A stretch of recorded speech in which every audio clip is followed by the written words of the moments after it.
Olá, bem-vindos mais uma vez à comunidade dos Pensadores Livres. Meu nome é Marcelo, sou professor de filosofia e hoje eu pretendo falar com vocês sobre um dos primeiros momentos filosóficos da história da filosofia, o período pré-socrático. Nesse vídeo, eu pretendo iniciar uma análise sobre o que pode ser os pré-socráticos, ou seja, como a gente pode entender esse período filosófico. Em minha análise, eu vou dividi-la em 3 vídeos. Esse é o primeiro dos 3 vídeos. Terão outros 2 com características diferentes. No vídeo de hoje eu pretendo analisar como a filosofia foi aparecendo, se desvencilhando de certo modo dos aspectos mitológicos e ganhando uma característica própria que fez com que esse primeiro momento fosse chamado de pré-socrático. Na descrição do vídeo eu vou deixar também para vocês um PDF que você pode ter uma espécie de síntese, né? Uma análise, não é bem uma análise, uma definição bem enxuta do que pode ser os pré-socráticos, além de uma listagem com os pré-socráticos mais recorrentes desse período. Desse modo, quem está cursando o ensino médio pode estudar esses pré-socráticos, quem está se preparando para um Enem, para um vestibular, terá um ponto de partida para se aprofundar aí e se preparar para esses exames. Quem está no ensino superior pode relembrar um pouquinho desse período filosófico. Espero que gostem da análise de hoje e que acompanhem as outras 2 que virão posteriormente. Então, vamos lá.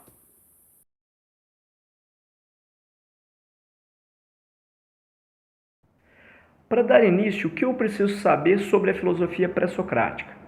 Olha, ela tem início em meados do século 6 a.C.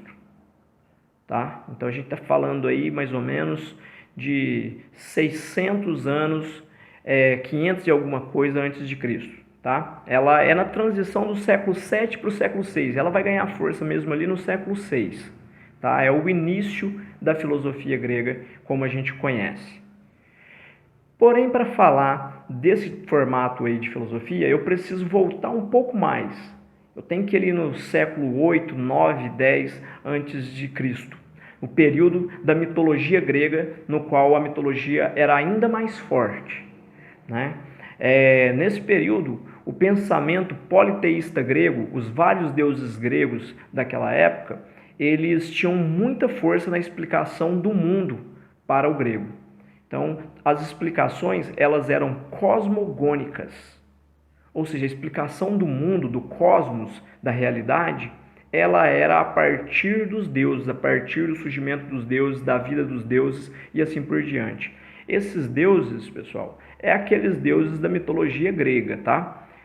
Apolo, Hefaisto, Atena, Hermes, por aí vai, né? Então, os vários deuses gregos que a gente conhece. Eu vou fazer um outro videozinho sobre a mitologia grega, tá? Não vai ser nesse daqui, não.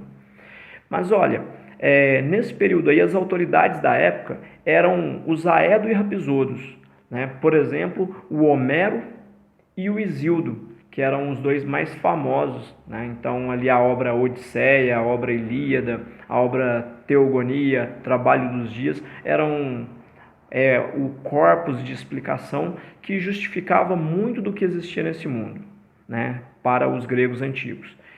Então, nesse período em que o politeísmo grego ele era forte, tudo o que acontecia na vida do ser humano era explicado a partir desses deuses gregos, né? Então, uma plantação, né, ela era plantada de acordo com a crença, né, deles nos deuses. Uma navegação, ela era feita a partir de oferenda aos deuses. Uma construção, né, uma pessoa ia estudar alguma coisa, né, ia lá, por exemplo, buscar, né, o consentimento de Apolo, né, o deus do conhecimento, a deusa Atena, a deusa da sabedoria. Se eu vou plantar, eu vou orar lá para Deméter, a deusa da agricultura. Se eu vou navegar, eu vou orar, por exemplo, para Poseidon, deus dos mares. Lembrando, esses deuses aí, eles foram extintos, tá? Se você for lá na Grécia Antiga, ninguém ora para eles mais não. Mas, como eu disse para vocês, o foco da aula de hoje não é esse, tá? Nesse período, esses deuses ainda eram religião, não eram mito, ok?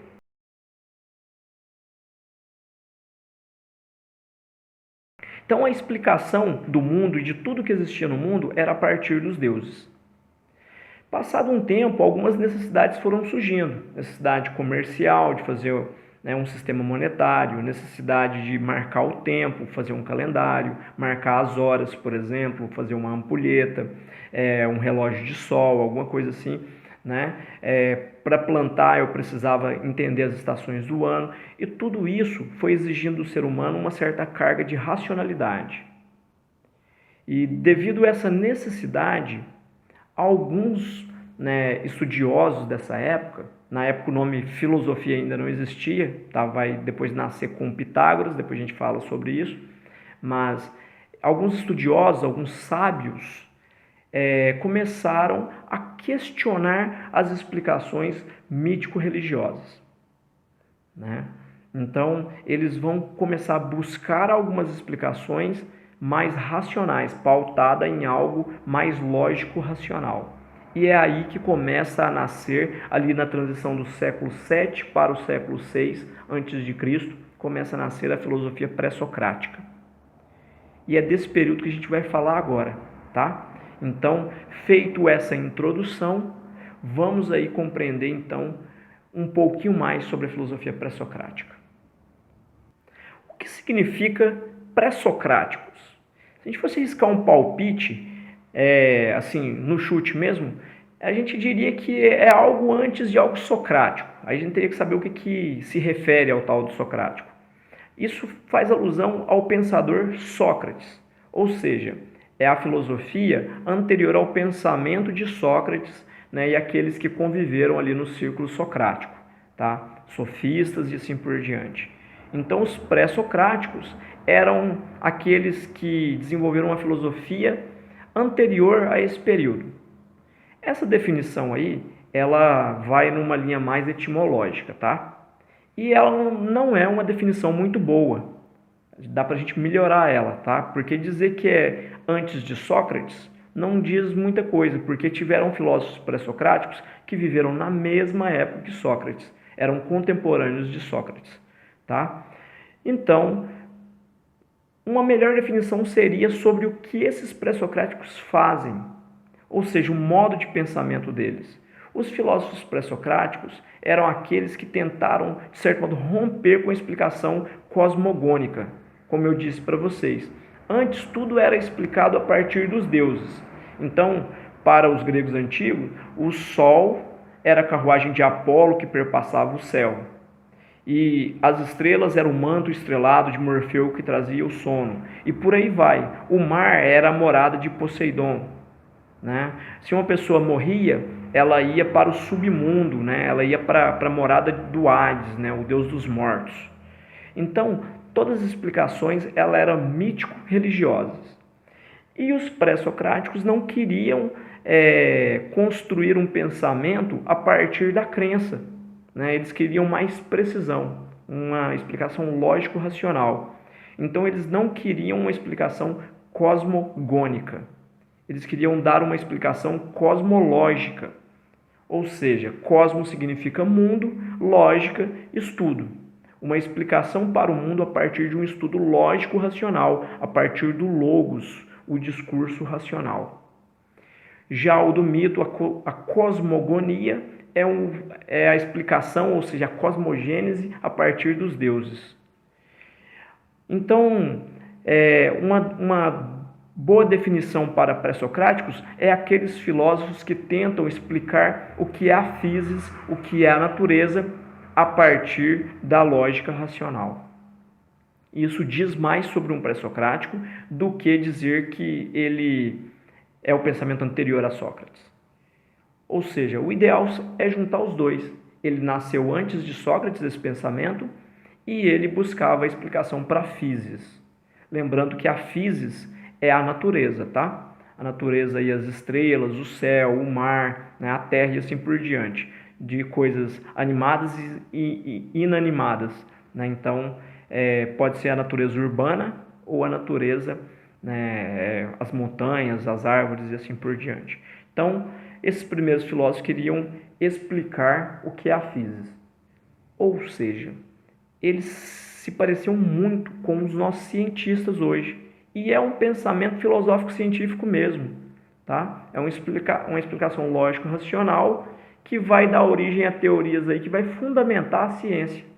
Então, a importância do pensamento pré-socrático, de certo modo, está aí, em servir como esse fundamento, esse alicerce para a ciência, para o pensamento científico.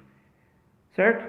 Então, definição de pré-socrático é essa, é o pensamento que nasce ali antes de Sócrates, vai se desenvolvendo numa busca por um elemento, por uma definição, né, um elemento primordial que defina o que é a physis, o que é a natureza. É a busca da definição da natureza, é a busca de um arquê, um elemento primordial que possa me explicar como o mundo surgiu, mas de modo natural e não de modo místico. Ok? Então vamos dar mais um passo aí.